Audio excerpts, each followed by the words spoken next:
Ever felt like you're staring at a blank canvas, but somehow shapes start to appear? That's the magic trick our brains pull off every second. We're drowning in data, and consciousness is basically a super efficient filter, grabbing the juicy bits and calling them meaning. It's not perfect, it's a clever illusion, but it's how we make sense of the madness. Now, here's where it gets spicy. What if consciousness isn't some pristine design, but more like a bug in the system, a glitch? Because our brains are limited, we take shortcuts, we fill in blanks, we see patterns where maybe there aren't any. This bug isn't a flaw, it's the engine of meaning. We see a footprint, assume a whole herd passed by, and boom, narrative, math, numbers, primes, even Goldbach. They're not pure logic born from nothing. They're tools forged in this cognitive forge. These bugs giving us the power to impose order on the infinite. So, we've got this bug creating meaning. But there's a fundamental tug of war happening inside our heads. On one side, we crave completeness, neat boxes, tidy answers. On the other, we stare into the abyss of infinity. How do you reconcile that? You cheat.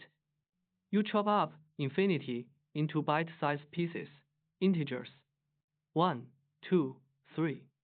It's like putting mile markers on an endless highway. Suddenly, the ungraspable becomes countable. It's a beautiful, self-consistent illusion. We pretend we can manage the infinite by just counting forever. Sneaky, right? Okay, integers are our toolkit. What's the first pattern that jumps out? Even and odd. Forget just divisible by 2.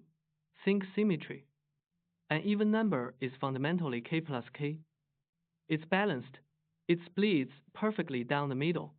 Odd numbers, they always leave that lonely one hanging out.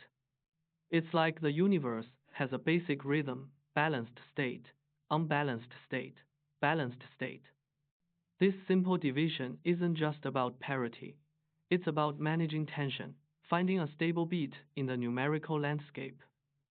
And now, the star of the show, Goldbach. Every even number greater than 2 is the sum of 2 primes. Sounds like a guess, right? A conjecture. Not so fast. From this semantic perspective, it's less a hypothesis and more a structural truth baked into how we think about numbers. Why? Because an even number, remember, is inherently symmetric k plus k. For its meaning to be complete, for its structure to be truly closed, it needs those basic, indivisible units, the primes. It's like saying a bridge arch needs solid pillars. If an even number can't find its prime pair, something feels wrong in the grand scheme of things. It's a closed loop, a semantic necessity. So, what's the big takeaway?